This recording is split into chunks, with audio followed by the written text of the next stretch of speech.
Welcome my friends, welcome to my channel Astrotech by Rohit. आज फिर से एक नया सीरीज शुरू कर रहे हैं, टाइमिंग ऑफ मैरिज निकालना या उसका प्रेडिक्ट करना। रेंज 6 मंथ, 5 to 6 मंथ, इसी रेंज पे निकालना। उसके बियॉन्ड मैं नहीं जाता, वो काम दूसरे लोगों का है, जो मुहूर्त निकालते हैं उनका है। निकालना तो हम भी निकाल सकते हैं, पर सवाल यह है कि आप दूसरे को भी मौका दें, वो भी अपना जीवन चलाए।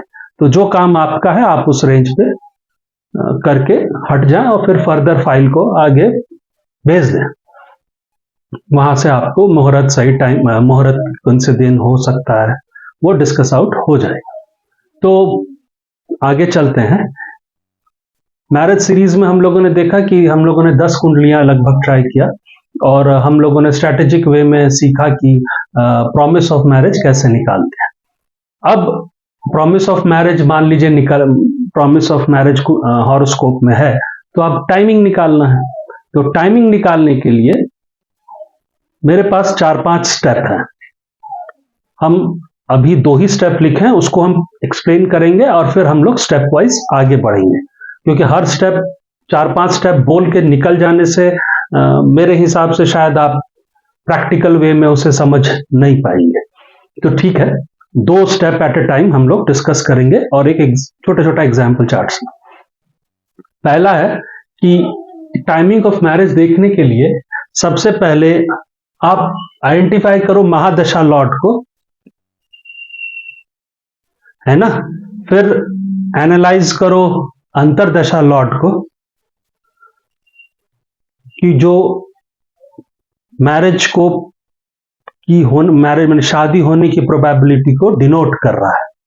ठीक है, क्या एमडी लॉर्ड या एडी लॉर्ड का कनेक्शन बन रहा है लगन लॉर्ड से या 7th हाउस से, या लगन से या 7th लॉर्ड से, चाहे वो D1 में हो या चाहे D9 में हो, या वहां पर बैठे 7th हाउस या 7th लॉर्ड या 7th लॉर्ड के साथ बैठे ग्रहों का संपर्क अगर बन रहा है महादशा लॉर्ड और एडी लॉर्ड से, तो आप बहुत हद तक वो रेंज निकाल सकते हो। तो एमडी महादशा जनरली आप समझ रहे हो 10 साल से लेके 20 साल तक हो सकता है, डिपेंडिंग अपॉन कौन सा प्लैनेट आपके महादशा में आ रहा है।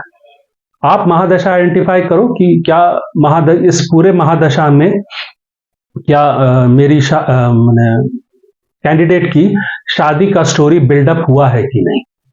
ठीक है, शादी का अगर स्टोरी उस महादशा में दिखाई दे रहा है, आपको एक अंतरदशा फाइंड आउट करना है। अंतरदशा निकालने का भी वही तरीका है जिस हिसाब से आप महादशा देखिएगा।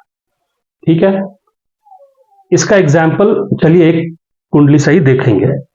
आपने महादशा लॉर्ड को आइडेंटिफाई कर लिया, अब आप अंतरदशा की तरफ गए। अंतरदशा जो लगन Lord 7th house 7th Lord, चाहे वो D1 में हो या D9 में हो, या चंद्र लगन से हो, या शुक्र को लगन बना के हो, या मेन लगन से हो, है ना। अगर इन सब से रिलेट कर रहा है तो वो एडी एक प्रोमिनेंट एडी है, जहां पर आपका चांसेस ऑफ मैरिज हो जाते हैं। पर एक एडी का ड्यूरेशन क्या होगा, रेंज क्या हो सकता है, डिपेंडिंग अपॉन महादशा लॉर्ड कौन है। एक एडी का रेंज 1 साल 1.5 साल से लेके 2.5 साल हो सकता है। अगर महादशा लॉर्ड का रेंज ज्यादा है, जैसे वीनस का 20 साल, तो वहां पर एक एडी बहुत लंबा लंबा टेन्योर पर रहेगा। ठीक है, और एक अगर चंद्र का है, अगर सूर्य का है या केतु का है या मंगल का है, तो ये 7 ईयर्स में छोटे छोटे एडीज आएंगे, जो मैक्सिमेटली मान लो 8 to या 9th to 9 महीने से लेके 12 महीने तक। ठीक है, तो ये आपको एडी आइडेंटिफाई करना है। ठीक है, तो ये उसके बाद क्या करना है, आपका एडी आइडेंटिफाई हो गया, देन व्हाट, इसको रिड्यूस करना है टाइम फ्रेम को 6 मंथ्स पे या 4 मंथ्स पे या 5 मंथ्स पे रिड्यूस करना है। तो रिडक्शन का है, वहां पर हमारा आ जाता है ट्रांजिट का प्ले। ठीक है, तो ट्रांजिट में हम क्या देखेंगे, तो पहला स्टेप ट्रांजिट में है कि जब महादशा लॉर्ड को आप आइडेंटिफाई कर लिया और फिर आपने एडी को भी आइडेंटिफाई कर लिया है, तो फिर आप ट्रांजिट पे जाइए। अब इस ट्रांजिट पे जाना है अपने को। ट्रांजिट को पहले नहीं उठाना है। महादशा लॉर्ड को आइडेंटिफाई करने के बाद और अंतरदशा फाइंड आउट करने के बाद ही आप ट्रांजिट को छूइएगा। उसके पहले छूने की जरूरत नहीं है, क्योंकि अगर एमडी लॉर्ड और एडी लॉर्ड ने स्टोरी में एमडी लॉर्ड ने स्टोरी नहीं लिखा है, वो चैप्टर नहीं डाला है शादी का, और एडी लॉर्ड उस चैप्टर को पढ़ेगा नहीं, एग्जीक्यूट नहीं करेगा, तब ट्रांजिट लेके आप फालतू का नाचिएगा, है ना। तो आपने एमडी आइडेंटिफाई कर लिया, एडी आइडेंटिफाई कर लिया, अब आप ट्रांजिट पे जाइए। तो ट्रांजिट पे हम देखेंगे क्या? ट्रांजिट पे आप देखिएगा double transit of Shani and गुरु, यानी आप पहले शनि का ट्रांजिट चेक करिएगा और फिर आप गुरु का ट्रांजिट चेक करिएगा। तो शनि के ट्रांजिट में हम क्या चेक करेंगे? शनि का ट्रांजिट पे आप चेक करिएगा क्या उस एडी के दौरान जो आप आइडेंटिफाई किए हैं, क्या शनि ने लगन Lord, 7th house, 7th Lord, लगन, इन सब को एस्पेक्ट के थ्रू, कंजंक्शन के एस्पेक्ट के थ्रू या प्लेसमेंट के थ्रू एक्टिवेट किया है कि नहीं? ठीक है। उसके बाद जब अगर शनि ने, आपने आइडेंटिफाई किया कि शनि ने मेरे 7th हाउस या मेरे 7th लॉर्ड को एक्टिवेट कर दिया देख के या प्लेसमेंट के थ्रू, तो आपको फिर क्या करना है? तो जब शनि आइडेंटिफाई करता है ना, जब शनि ने एक्टिवेट कर दिया है, तो ये मान के चलिए कि अप्रोक्सीमेटली 2.5 साल, यानी आप मान लीजिए 24 और 27-28 महीने का जो गैप, 27 महीने का शनि ना एक रेंज दे देता है कि भाई इस दौरान तुम्हारी शादी हो जाएगी। ठीक, टाइमिंग ऑफ इवेंट में जनरली क्या होता है कि हम शनि का ट्रांजिट और गुरु का ट्रांजिट जरूर देखते हैं।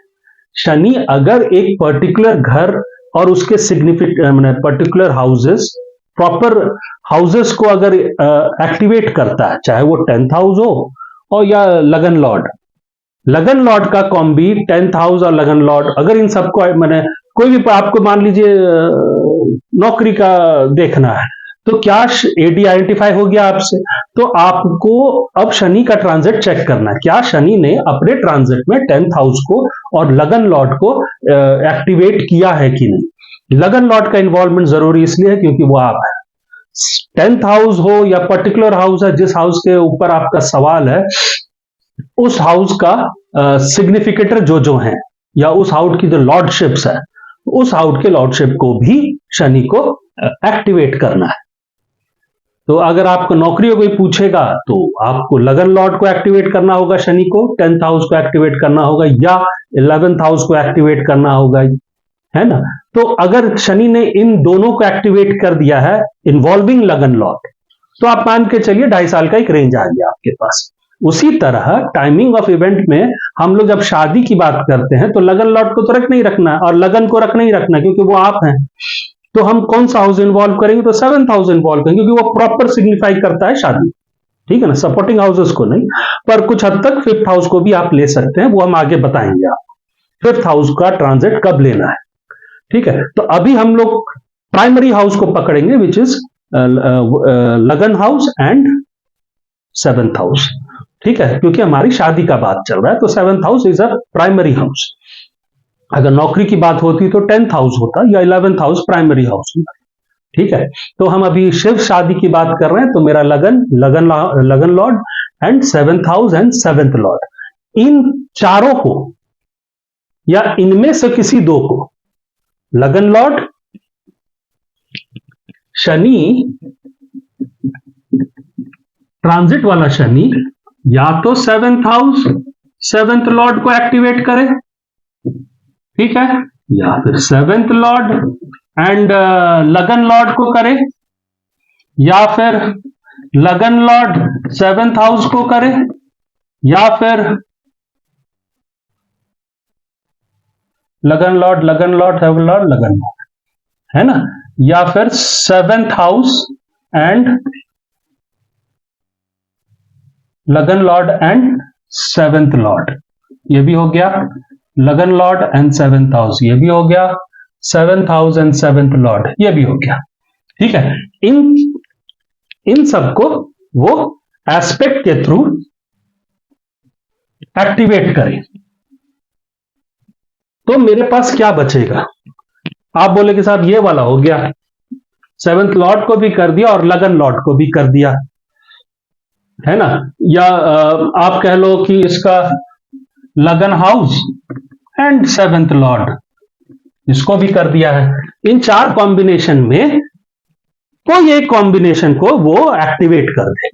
मान लो आप बोलोगे हाँ साहब सेवेंथ लॉर्ड को कर दिया और लगन लॉर्ड को देख लिया है, चाहे वो थर्ड हाउस थर्ड एस्पेक्ट से देखे या इसको टेंथ एस्पेक्ट से देखे या यहीं बैठ के कहीं से उसको देख ले, या दोनों में से कोई एक चीज हो जाए।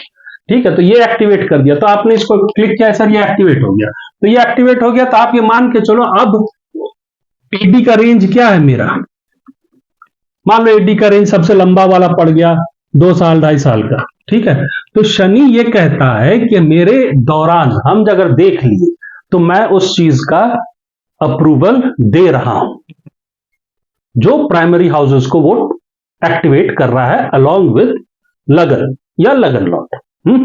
तो मेरा अभी प्राइमरी क्वेश्चन शादी का है, ma'am seventh related houses primary houses वही है, सेवेंथ हाउस है, सेवेंथ लॉर्ड को उसको करना पड़ेगा, तो उसने कर दिया है, ये दोनों चीज एक्टिवेटेड है। रेंज हो गया कि 2.5 साल के अंदर, 2.5 साल के अंदर आपकी शादी हो जानी चाहिए। ठीक है, ये 2.5 साल का शनि रेंज दे दिया। ठीक, अब क्या है ना, सवाल ये बोलोगे कि भाई साहब ट्रांजिट के थ्रू भी देख लेंगे, है ना, शनि कब कर रहा है, एडी का दिमाग क्या लगा है ना, हम एमडी आइडेंटिफाई कर ले, फिर ढूंढते रहे ट्रांजिट में घुमा घुमा के चेक करते रहे, फिर पहुंच जाएंगे।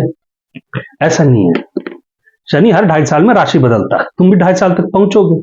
तो सवाल यह है कि जरूरी नहीं है कि ट्रांजिट में वो एक्टिवेट कर दे और एडी उसको नकार दे, तो भाई शनि का ट्रांजिट कोई काम का नहीं। मैंने आपसे क्या कहा, ये एडी होना एडी और एमडी का, ये दोनों साहब का अप्रूवल चाहिए, अप्रूवल मस्ट है, उसके बाद ही ये काम करेगा। ठीक, तो अब आपका शनि वाला हो गया, मेरे पास आ गया 2.5 साल का रेंज एक पर्टिकुलर एडी में, ये एडी मान लो एडी नंबर 1 जिसको आपने आइडेंटिफाई किया, है ना। अब इसी में शादी होने का है, तो अब सेकंड स्टेप क्या है, सेकंड स्टेप ये है कि अब आप गुरु का ट्रांजिट चेक करो। अब 2.5 साल में किसी को बोलोगे कि भाई साहब 2.5 साल में आपकी शादी हो जाएगी, तो भाई साहब वो तो आपको दौड़ा लेगा, है ना। तो इस चीज को रिड्यूस कैसे करना है, इस चीज को रिडक्शन देता है गुरु, जो रेंज दे देता है 11 महीना से मंथ से लगभग 13 मंथ का, यानी आप 2.5 साल के रेंज जो शनि प्रोवाइड कर रहा है उससे आप ड्रॉप ले लिए, लगभग 1 साल का रेंज पे आ गए अप्रोक्सीमेटली। ठीक है, तो शनि ने आपको टाइम फ्रेम दिया, इस बीच में आपका मैंने अप्रूवल दे दिया।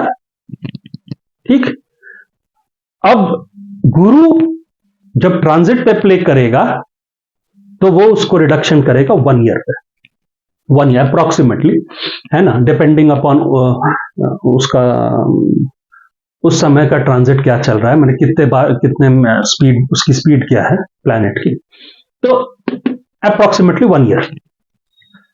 तो आप 2.5 साल से 1 ईयर पे कूदना है, आपको रिड्यूस करना है उस टाइम फ्रेम को। तो गुरु आके करेगा क्या, गुरु ट्रांजिट पे वो क्या करेगा कि हमको मेरा रिडक्शन 2.5 साल से, जो शनि ने मुझे मेरे फाइल को अप्रूवल दिया है, शनि भी उस चीज गुरु भी उस फाइल पे अपना अप्रूवल दे दे, चिड़िया बैठा फाइल को आगे कर दे, है ना। तो गुरु भी वही चीज करेगा जो शनि ने किया है, यानी गुरु को भी वही चीज करना है, गुरु को वही फाइल दोबारा वैसे ही पढ़ना है जैसे शनि ने उस फाइल को पढ़ा, पेज पलटा और फिर साइन किया, अपनी जगह पे साइन करना है शनि के बगल में। तो सर गुरु को क्या करना है?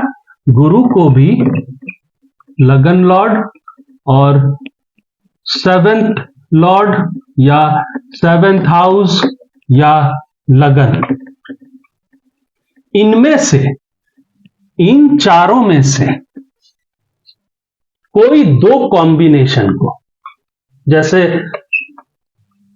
शनि ने किया था, कोई दो, चाहे आप ये दोनों हो या ये दोनों हो या ये दोनों हो या ये दोनों हो या ये लगन तो लगन नहीं होगा, कहने का मतलब आपका लगन से रिलेटेड लगन लॉर्ड या लगन एंड सेवेंथ हाउस या सेवेंथ लॉर्ड, इन दोनों के कॉम्बिनेशन में किसी दो को, चाहे लगन सेवेंथ लॉर्ड के साथ हो या फिर ये वाला इसके साथ हो और ये वाला इसके साथ हो, इस चीज को वो एक्टिवेट करना, जैसे शनि ने किया। शनि ने भी लगन लॉर्ड या सेवेंथ हाउस को एक्टिवेट किया, या फिर लगन और सेवेंथ लॉर्ड को एक्टिवेट किया, या सेवेंथ लॉर्ड या लगन लॉर्ड को एक्टिवेट किया, जो भी कॉम्बी पड़ रहा है, पर वो सेम कैटेगरी नहीं होनी चाहिए। आप बोलोगे लगन लॉर्ड और लगन हाउस को एक्टिवेट करने से हो जाएगा, नहीं नहीं, उसमें आपका एक प्राइमरी होना बहुत जरूरी है, या तो लगन रहे और एक प्राइमरी हाउस रहे, या तो लगन रहे या प्राइमरी हाउस का लॉर्ड रहे, या तो लगन लॉर्ड रहे और प्राइमरी हाउस रहे, या तो लगन लॉर्ड रहे या प्राइमरी हाउस का लॉर्ड रहे, ये वाला का एक और ये वाला का एक। शनि भी वही किया, अब गुरु को भी वही करना है, यानी जैसे डीसी साहब फाइल पढ़ते हैं, पलटे, उसका डीएसपी साहब वो सेम तरीका से फाइल पढ़ के पलटेंगे और शनि साहब के बगल में वो भी साइन करेंगे। तो गुरु अब क्या किया, गुरु ने इसको 1 ईयर के फ्रेम पे डाल दिया और नीचे भेज दिया। नीचे उसको हम लोग को रिड्यूस करना है 5 to 6 मंथ, है ना। कभी कभी ये 3 से 4 महीना हो जाता है, डिपेंडिंग अपॉन आपकी महादशा कौन सी, छोटी वाली है कि बड़ी वाली। ठीक है, अभी हम लोग 1 साल तक पहुंचे। अब ये 2 पॉइंट को हम लोग इसको कैसे करें, हम बोल के तो अभी निकल जाते हैं, पर हम आपको एक छोटा सा चार्ट से थोड़ा फास्ट तरीका से आपको दिखाते हैं। अब मान लीजिए ये चार्ट लीजिए, ठीक है। तो इस चार्ट, ये तुला लगन का चार्ट है। शुक्र चंद्र दूसरे घर पे, सूर्य तीसरे पे, बुध चौथे पे, गुरु छठे घर पे, राहु केतु एक्सेस 1 और 7 पे है, मंगल 8th हाउस पे है, रेट्रो मंगल, शनि भी रेट्रो है और वो 10th हाउस पे है, ठीक है ना। अब इनकी महादशा लगी, महादशा इनकी लगी है बुध की, एमडी बुध। जब इनका एक एज है ना, राइप एज, यानी शुरुआत और अंत के बीच का राइप एज, तो आप बोलोगे बुध रिलेट कर रहा है। और अगर इसका हम इसी चार्ट को, हम अभी D9 भी नहीं बनाया है, तो अगर हम D9 भी ऐड कर देते हैं, अब ये एग्जाम्पल चार्ट है, इसमें यही 2 पॉइंट को हम लोग एनालाइज करेंगे, ठीक है। तो हमें सबसे पहले क्या करना है, प्रॉमिस ऑफ चार्ट फास्टली कर लेते हैं। प्रॉमिस ऑफ मैरिज कैसे निकले, तो भाई राहु केतु एक्सिस मेरा 7th हाउस पे है ना, ये अच्छा बात नहीं है। मेरा 7th लॉर्ड 8th हाउस में गया है शुक्र की राशि में, और वहीं पर शुक्र मेरे 7th लॉर्ड की राशि में करके ये दोनों एक दूसरे के घर को एक्सचेंज करके बैठे हैं। तो मेरा शुक्र 7th लॉर्ड का 8th में जाना बुरा नहीं हुआ, क्योंकि वो 8th लॉर्ड शुक्र जो मेरा लगन लॉर्ड भी है उसके साथ एक्सचेंज करके बैठा, तो मेरा मंगल, मेरा 7th लॉर्ड सेफ हो गया। हाँ, लेकिन मेरा राहु केतु एक्सिस 117 एक्सिस पे है, ये थोड़ा सा मेरे लिए गलत है। एक दूसरी बात, लगन का 7th हाउस को वीनस देख रहा है, ये बहुत अच्छी बात, तो मेरा ये वाला एक्सेस ठीक हो गया। मेरे लगन के 7th हाउस पे शनि का एस्पेक्ट है, वो भी रेट्रो शनि का, ये थोड़ा सा मेरे को डिले डाल सकता है, ठीक। चंद्र से सप्तम घर शुक्र का ही है, वहां मंगल का बैठना है, लेकिन शुक्र और मंगल चंद्र लगन से एक्सचेंज करके बैठे हैं तो मेरे लिए सेफ्टी हो गया। मंगल मेरे 7th हाउस को परेशान नहीं करेगा। ठीक, शुक्र से सप्तम भी वही हाल है, तो मेरा ऑल टुगेदर ये वाला घर, ये मेरा D1 में प्रॉमिस नजर आ रहा है, इस बच्चे का शादी होगा। ठीक, चलिए आगे बढ़ गया। अब हमको MD पहचानना है, महादशा लॉर्ड। ठीक है, तो इसका जन्म का दशा चला था शनि का, ठीक है, और उसके बाद 12 साल तक चला। ठीक है, 12 साल रहा शनि की दशा, मतलब जब उसकी एज 12 साल थी। ठीक है, उसके बाद बुध लगा, तो ये आप देख रहे हैं बुध की महादशा लगी तो वो शादी का रेंज दिखा रहा है, माने कि बच्चा जवान हो जाएगा और शादी लायक हो जाएगा। पर क्या महादशा लॉर्ड शादी को डिनोट कर रहा है कि नहीं कर रहा? तो अगर आप महादशा लॉर्ड को देखो, मेरा बुध महादशा लॉर्ड में स्टोरी बिल्डअप होगा, शादी कराएगा ये बुध, पहले तो ये आइडेंटिफाई करना है।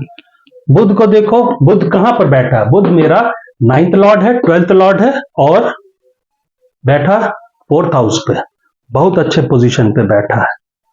ठीक, बुध को देख कौन रहा है? बुध को मेरा पंचम देख रहा है, 5th लॉर्ड देख रहा है, यानी मेरे बुध के महादशा में शायद बच्चा हो। ठीक है, पर एक दिखा रहा है, हो ना हो बात हम लोग एडी में देखेंगे, पर यहां पर एक चैप्टर जुड़ रहा है बुध के साथ, 5th का। बुध को यहां देखो D9 में, ये D9 है और ये D1 है। ठीक है, तो बुध को D9 में देखो तो बुध मेरा 7th लॉर्ड बन रहा है D9 का, यारा मेरा महादशा लॉर्ड बुध में शादी होगा।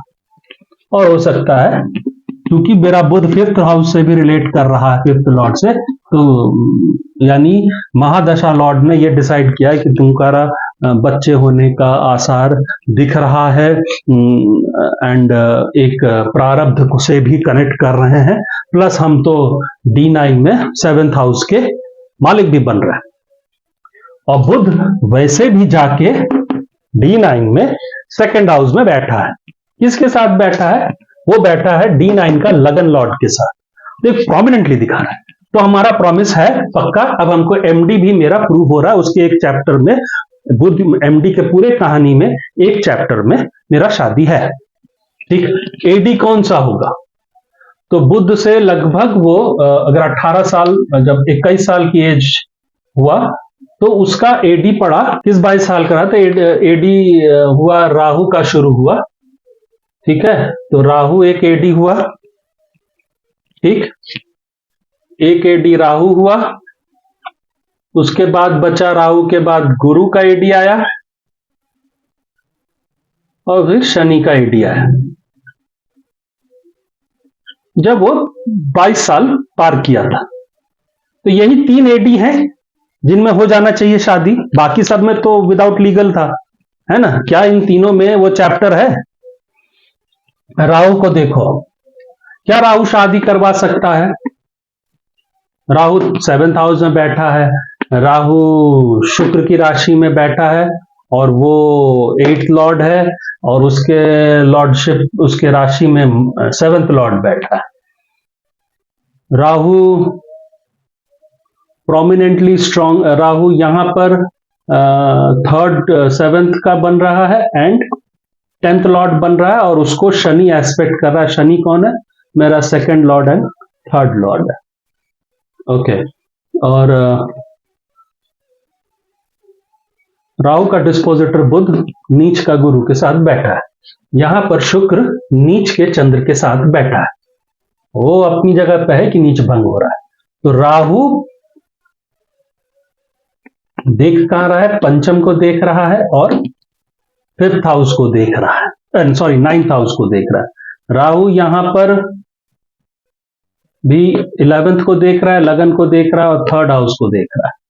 राहु की राशि में शनि बैठा है जो 2nd लॉर्ड है, 3rd लॉर्ड। राहु में शादी की संभावनाएं कम है, वो भले रिलेट कर रहा है पर उसका डिस्पोजिटर नीच के चंद्र के साथ बैठा है और वो एस्पेक्टेड बाय मंगल है, तो शुक्र बहुत हद तक एफ्लिक्टेड है। प्लस तुम अगर शुक्र को देखो तो वो पाप कर्तरी में है, तो राहु उस हद तक पावरफुल नहीं है कि वो शुक्र का पूरा गुण दे, भले राहु अपना दे देगा, ठीक है। तो राहु में उतना प्रोमिनेंटली नहीं दिखाई दे रहा है। राहु शुक्र से रिलेट कर रहा है एंड राहु को नहीं दिख रहा है, तो राहु अपने समय में नहीं दिया।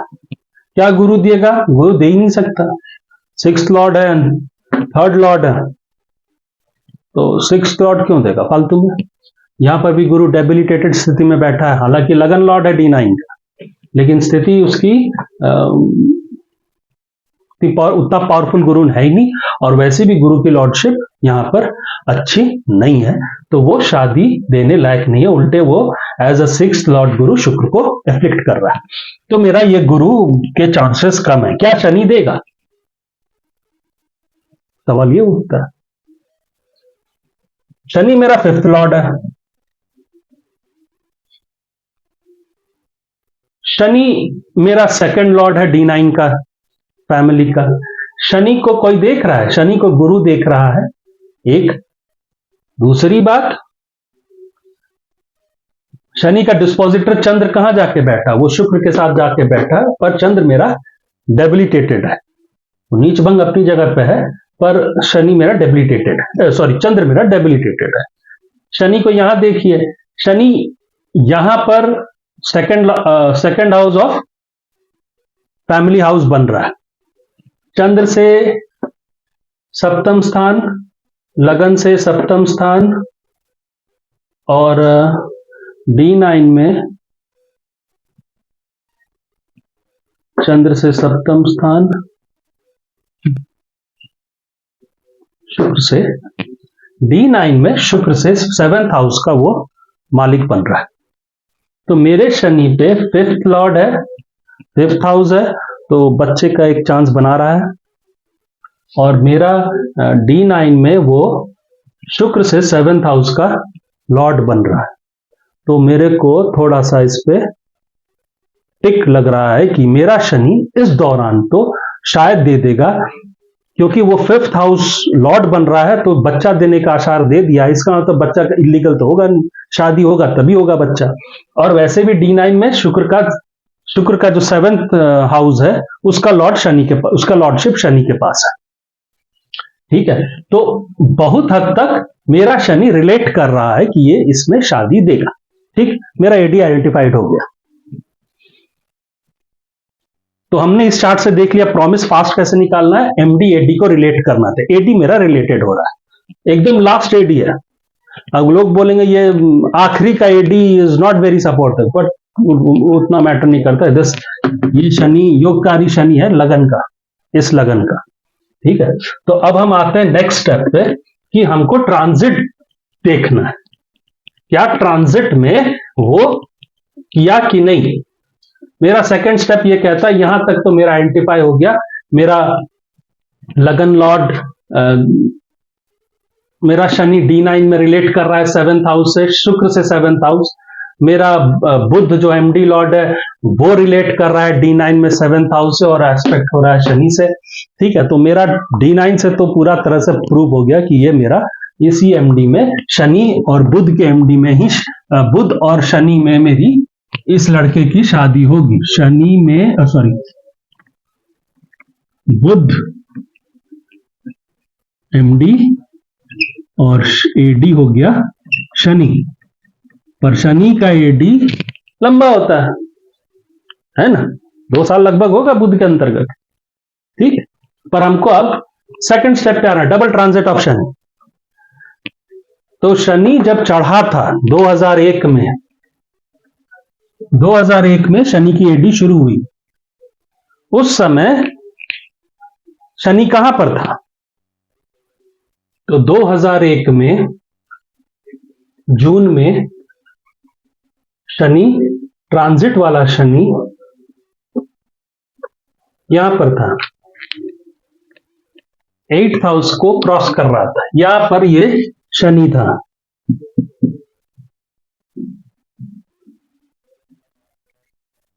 ठीक है, उस दौरान में गुरु भी था।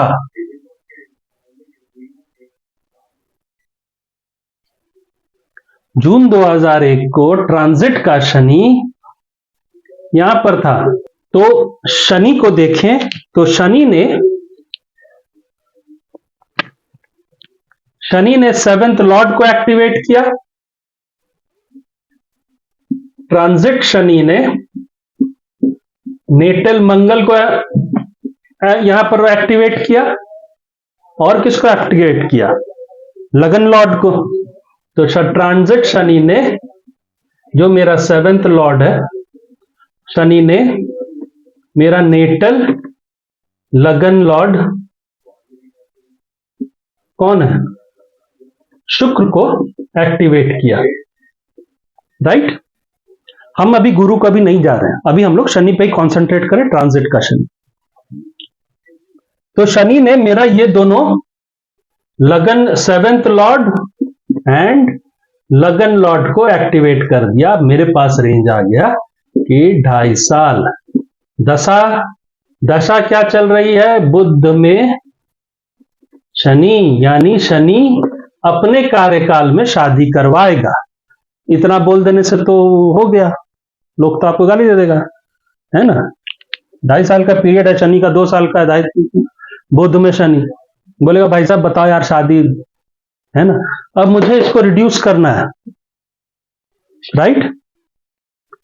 गुरु भी मेरा ये दोनों को एक्टिवेट कर दिया, सेवेंथ लॉर्ड और सेवेंथ हाउस मेरा दोनों एक्टिवेटेड हो गया। मेरा 2.5 साल का रेंज हो गया। क्या गुरु रिड्यूस किया है ना। तो अब रिडक्शन चेक करने के लिए हम लोग गुरु के ट्रांजिट के ऊपर वर्क करेंगे। ठीक है, कि गुरु का ट्रांजिट के 2 कंडीशंस होते हैं। ये जो गुरु का ट्रांजिट है वो पहले इसको एक्टिवेट करेगा, फिर एक और कंडीशन को वो फुलफिल करेगा, जिसको हम लोग बोलेंगे कंडीशन नंबर 2।